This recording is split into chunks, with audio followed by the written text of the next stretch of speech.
৮০ বছর বয়সে পা দিয়েছেন মার্কিন প্রেসিডেন্ট ডোনাল্ড ট্রাম্প।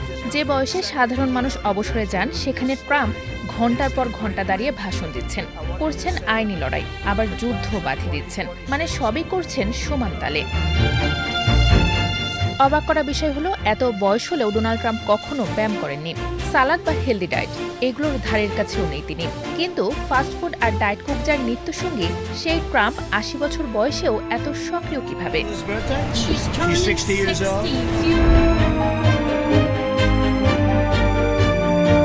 ফোর্বসের প্রতিবেদন বলছে, ট্রাম্প চেহারা ও ব্যক্তিগত ব্র্যান্ড নিয়ে অত্যন্ত সচেতন হলেও খাদ্যাভ্যাস ও ব্যায়ামের ব্যাপারে পুরোটাই উল্টো। ট্রাম্পের ঘনিষ্ঠদের মতে তার সবচেয়ে বড় শারীরিক অস্বস্তির বিষয় ছিল পেটের মেদ।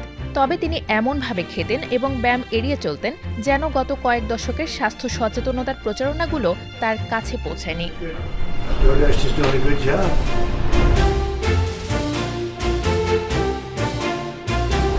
যুক্তরাষ্ট্রের স্বাস্থ্য সচিব রবার্ট এফ কেনেডি জুনিয়র জানিয়েছেন, ডোনাল্ড ট্রাম্প ব্যাপকভাবে ম্যাকডোনাল্ডস, ক্যান্ডি ও ডায়েট কোমল পানীয়ের উপর নির্ভর করেন। তিনি প্রায় সারাক্ষণই ডায়েট কোক পান করেন এবং ফাস্টফুড খেতেই বেশি স্বাচ্ছন্দ্য বোধ করেন। তবে হোয়াইট হাউসে যাওয়ার পর তার খাদ্যাভ্যাসে কিছুটা পরিবর্তন এসেছে বলে দাবি করেন তার সহযোগীরা। যদিও তিনি এখনও ডায়েট কোক পান করেন, তবে ফাস্টফুড খাওয়া অনেকটাই কমিয়েছেন। ডোনাল্ড ট্রাম্প নিজেও স্বীকার করেছেন তিনি ম্যাকডোনাল্ডসের বার্গার ও ফ্রেঞ্চ ফ্রাই পছন্দ করেন। ট্রাম্প দিনে একাধিকবার ডায়েট কোক পান করেন, স্টেক ভালোবাসেন, তবে শাকসবজি প্রায় এড়িয়ে চলেন। মিষ্টি ও জাঙ্ক ফুডের বিষয়ে দুর্বল মার্কিন প্রেসিডেন্ট। তবে ট্রাম্প ধূমপান, মদ্যপান, এমনকি কফি পানও করেন না। ফোর্বসের প্রতিবেদনটি আরও বলছে, ফল বা বাদাম খেতে ট্রাম্পকে খুবই কম দেখা গেছে।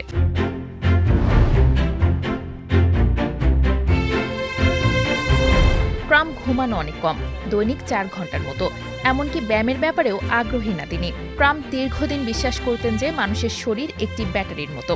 তার ধারণা ছিল প্রত্যেক মানুষ সীমিত পরিমাণ শক্তি নিয়ে জন্মায়, আর অতিরিক্ত ব্যায়াম সেই শক্তি দ্রুত শেষ করে ফেলে। ট্রাম্পের প্রধান শারীরিক কার্যকলাপ হল গলফ খেলা, তবে সেখানেও তিনি প্রায়ই গলফ কার্ট ব্যবহার করেন। নির্বাচনী প্রচারণার সময় তিনি দাবি করতেন তার জনসভাগুলোই তার জন্য ব্যায়ামের কাজ করে। সহকারীদের মতে গলফ ছাড়া তার তেমন কোনো শখ নেই। তিনি হাঁটাহাঁটি, শিকার বা অন্যান্য আউটডোর কার্যক্রমে আগ্রহী নন। ট্রাম্পের জীবনের বড় অংশ জুড়ে রয়েছে কাজ, মিডিয়ার মনোযোগ ও জনসমাবেশ।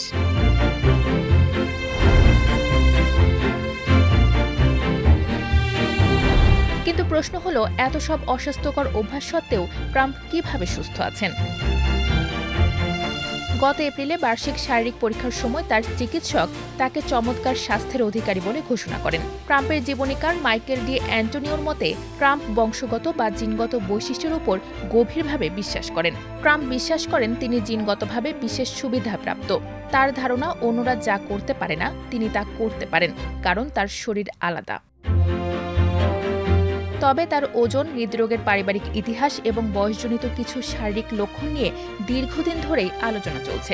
এমনকি ট্রাম্পের খাদ্যাভ্যাস ও ডায়েট নিয়ে বিস্ফোরক মন্তব্য করেছিলেন যুক্তরাষ্ট্রের স্বাস্থ্য সচিব রবার্ট এফ কেনেডি জুনিয়র। তিনি বলেন, ট্রাম্পের ডায়েটের ভয়ঙ্কর অবস্থা জানলে মনে হবে তার খাবার দাবার ও জীবনযাপনও দায়ী এসব পাগলামি আচরণ ও মানসিক অস্থিরতার জন্য। অনেকে মনে করেন ট্রাম্পের সাম্প্রতিক পাগলামি আর আক্রমণাত্মক আচরণ আসলে রাজনৈতিক কৌশল। তবে স্বাস্থ্য বিশেষজ্ঞদের বড় একটি অংশ বলছেন খাদ্যাভ্যাস ও মানসিক আচরণের সম্পর্ক অস্বীকার করার সুযোগ নেই। বর্তমানে ট্রাম্পের ওজন ১০৮ কেজি, যা ২০২৫ সালের এপ্রিলের স্বাস্থ্য পরীক্ষার পর থেকে ৬.৩ কেজি বেড়েছে। তাকে খাদ্য তালিকা, শারীরিক পরিশ্রম ও ওজন কমানো অব্যাহত রাখার বিষয়ে পরামর্শ দেওয়া হয়েছে। এছাড়া তার কোলেস্টেরল নিয়ন্ত্রণের জন্য ওষুধ দেওয়া হয়েছে। ডোনাল্ড ট্রাম্প মার্কিন ইতিহাসে সবচেয়ে বেশি বয়সে শপথ নেওয়া প্রেসিডেন্ট। ট্রাম্পের জীবনযাপন স্বাস্থ্য বিশেষজ্ঞদের প্রচলিত পরামর্শের সঙ্গে সবসময় মিল না হলেও ৮০ বছরে পৌঁছে তিনি এখনও বিশ্বের সবচেয়ে প্রভাবশালী এবং আলোচিত রাজনৈতিক ব্যক্তিত্বদের একজন।